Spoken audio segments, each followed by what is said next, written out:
अलीराजपुर जिले में जमीन अधिग्रहण को लेकर चल रहे विरोध के बीच इस वक्त माहौल कुछ अलग नजर आया, जब ग्रामीणों की बात सुनने के लिए कलेक्टर नीतू माथुर खुद जमीन पर बैठ गईं।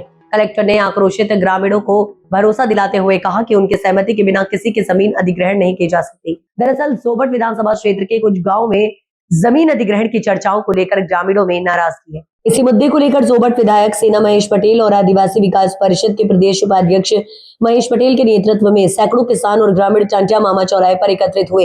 यहाँ सभा के बाद ग्रामीण पैदल रैली के रूप में कलेक्टर कार्यालय पहुंचे और घेराव कर विरोध जताया। ग्रामीणों से बात करने के लिए सबसे पहले एसडीएम निधि मिश्रा मौके पर पहुंची, लेकिन ग्रामीणों और जनप्रतिनिधियों ने उनसे बात करने से इनकार कर दिया। प्रदर्शनकारी कलेक्टर से ही सीधे बात करने की मांग पर अड़े रहे। इसके बाद अपर कलेक्टर सोहन कनाश भी ग्रामीणों के बीच पहुंचे, लेकिन उनसे भी बात नहीं की गई।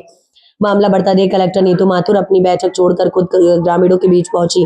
खास बात यह रही कि कलेक्टर ने औपचारिक दूरी बनाने की बजाय जमीन पर बैठकर ग्रामीणों से सीधे संवाद किया। कलेक्टर ने ग्रामीणों से कहा कि आप सभी इस तरह यहाँ आए, यह अच्छी बात नहीं है। अगर कोई समस्या या परेशानी थी तो आप सीधे मुझसे आकर मिलते, आपकी बात सुनी जाती। इसके बाद विधायक सेना महेश पटेल ने कलेक्टर के सामने ग्रामीणों की सबसे बड़ी चिंता रखी। उन्होंने कहा कि किसानों को डर है कि उनकी जमीन चली जाएगी, इसलिए ग्रामीण आक्रोशित है। कलेक्टर उन्हें स्पष्ट जवाब दे कि आखिर जमीन आएगी या नहीं। इस पर कलेक्टर नीतू माथुर ने ग्रामीणों को भरोसा दिलाते हुए कहा कि शासन किसी की जमीन इस तरह से अधिग्रहण नहीं कर सकता। अलीराजपुर 5वीं अनुसूचित क्षेत्र में आता है और यहाँ ग्रामीणों की सहमति और निर्धारित प्रक्रिया के बिना जमीन अधिग्रहण नहीं किया जा सकता।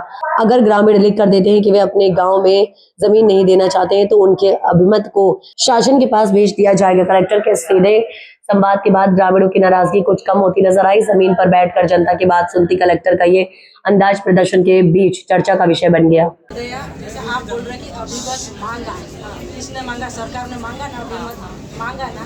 तो अगर मान लो मांगा और ग्रामवासियों ने यस कर दिया तो क्या जमीन जाएगी हमारी? मांगा ना, अभी मत दो।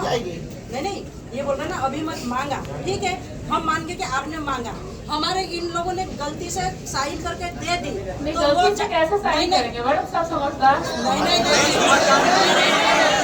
अभी मत मांगा।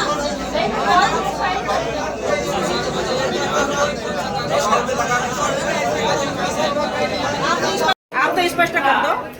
मैं स्पष्ट आप ये करना चाहती हूँ कि जैसे ये केवल ग्राम पंचायत का अभिमत मांगा गया है, अगर अभिमत में ये आएगा कि वो अपने गांव में नहीं चाहते कोई भी एक्टिविटी माइनिंग से रिलेटेड, तो वैसा हम शासन को अवगत कराएंगे, तो डिसीजन जो है गवर्नमेंट ऑफ इंडिया के लेवल पे हो जाएगा।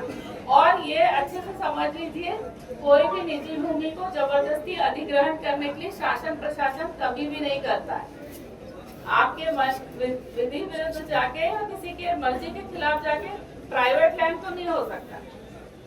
गवर्नमेंट लैंड होगा उसमें शासन करेगा, लेकिन प्राइवेट लैंड है, आपकी खुद की जमीन है, तो कोई शासन क्यों लेगा जबरदस्ती अगर आपका अभिमत नहीं है? पॉसिबिलिटी होती है।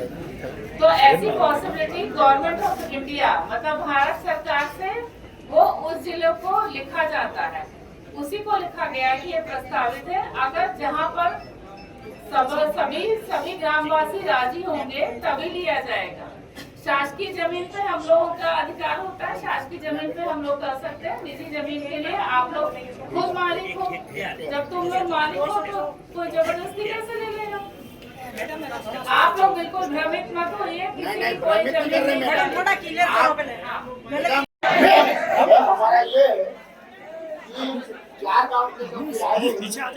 अरे चिल्ला मत यार।